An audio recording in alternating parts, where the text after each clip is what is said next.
रुड़की से इस वक्त की एक बड़ी खबर आ रही है, जहां दिल्ली के जंतर मंतर पर छात्रों के प्रदर्शन के दौरान हुए कथित लाठीचार्ज को लेकर सियासी पारा 7वें आसमान पर पहुंच गया है। छात्रों पर हुए इस एक्शन के विरोध में अब कांग्रेस सड़कों पर उतर आई है। जी हां, रुड़की में कांग्रेस महानगर अध्यक्ष राजेंद्र चौधरी के नेतृत्व में भारी संख्या में कार्यकर्ताओं ने तहसील पहुंचकर जबरदस्त धरना प्रदर्शन किया। कांग्रेस कार्यकर्ताओं में सरकार के खिलाफ भारी आक्रोश देखने को मिला। कार्यकर्ताओं ने सीधे तौर पर केंद्र सरकार को घेरते हुए जमकर नारेबाजी की। प्रदर्शन के बाद कांग्रेस प्रतिनिधि मंडल ने देश के राष्ट्रपति के नाम एक ज्ञापन अपर तहसीलदार शुभांगी को सौंपा।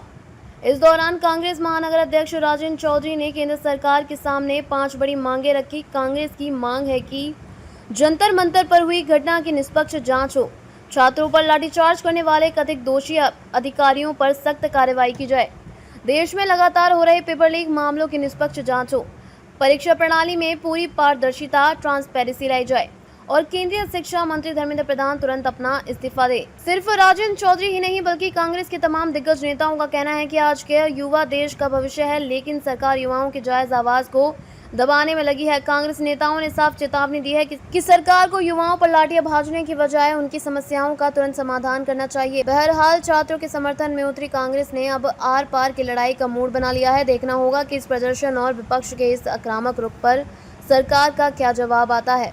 देखिए, शायद वो डरते हैं कि अगर इस्तीफा दे दिया तो उनकी गलती साबित हो जाएगी। जब गलती की है, मुझे लगता है अगर उसे हम मान ले तो हम छोटे नहीं हो जाएंगे, बड़े ही होंगे।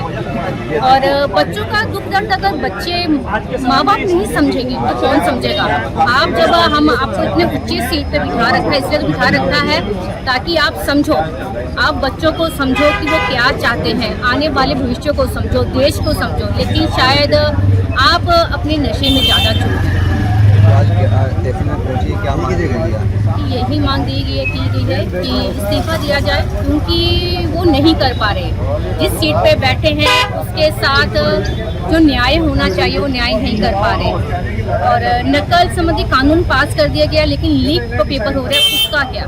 बच्चों का भविष्य क्या? कितने बच्चे सुसाइड कर रहे हैं। और कुछ रिपोर्टें तो ऐसी हैं जो दाखिल ही नहीं हो पाती, और जो माँ बाप भी डिप्रेशन में चले जाते हैं कि बच्चों ने इतनी मेहनत की थी, उसके बाद वो कहीं नहीं पहुँच पाए। तो कितने परिवार खराब कर दिए, और आपको इसका बिल्कुल भी दुख नहीं है। तो दिल्ली में छात्र छात्राएं जो आंदोलन कर रहे थे, उन पर जिस प्रकार से लाठी चार्ज किया गया, उस संबंध में हमने प्रदेश अध्यक्ष माननीय गणेश गोदयाल जी के निर्देशानुसार धरना प्रदर्शन किया और महामहिम राष्ट्रपति को एक ज्ञापन प्रेषित किया गया है एसडीएम के माध्यम से कि जो धर्मेंद्र प्रधान है उन्हें तत्काल जो है इस्तीफा लिया जाए, उनसे जो लाठी चार्ज हुई है उसकी जो है जिन अधिकारी उसमें दोषी हैं उनके खिलाफ कार्रवाई हो, छात्र छात्राओं को न्याय मिले, परीक्षा जिसने लीक कराई है उन लोगों के खिलाफ कठोर कार्रवाई हो। इन सब मांगों को लेकर हमने 6 सूत्रीय ज्ञापन दिया है और इसमें हमारे उत्तर प्रदेश और उत्तराखंड के सबसे वरिष्ठ कांग्रेस के जो सिपाही हैं आदरणीय राम सिंह सैनी जी, वो हमारे आज मार्गदर्शक रहे। देखिए, लेकिन मोदी सरकार कोई फैसला नहीं ले रही है कि धर्मेंद्र प्रधान इस्तीफा दे, लेकिन आज फास्ट ट्रैक कोर्ट का गठन किया गया, उस पर तो सहमति बनी गई है। देखो, जिन बच्चों की जान गई उसके लिए कौन दोषी है? जो दोषी है उसे इस्तीफा देना चाहिए। जिसकी जिम्मेदारी थी, अगर वो अपनी जिम्मेदारी का निर्वहन ईमानदारी से नहीं कर रहा है तो उससे जिम्मेदारी हटानी चाहिए। अगर धर्मेंद्र प्रधान का इस्तीफा होगा तो सीधी सी बात है कि भाजपा का ही कोई व्यक्ति शिक्षा मंत्री बनेगा। ऐसे अयोग्य व्यक्ति को मेरा मानना है कि प्रधानमंत्री जी को हटा देना चाहिए, जिससे युवा वर्ग में देश के भविष्य में रोष हो। क्या कहना मानता है इस्तीफा जी? ढीठपना, तानाशाही है। ये सरकार अपनी जवाबदेही नहीं मानती है। ये सरकार समझती है कि जो लोग हैं, ये 145 करोड़ लोग, ये आंख मीच के हमारे साथ खड़े होंगे, जबकि ऐसा नहीं है। लोकतंत्र में जिम्मेदारी मिलती है तो जिम्मेदारी का निर्वहन करना पड़ता है, और अगर आप अपनी जिम्मेदारी पर खड़े नहीं उतरते तो फिर आपको स्टेप डाउन भी करना पड़ता है।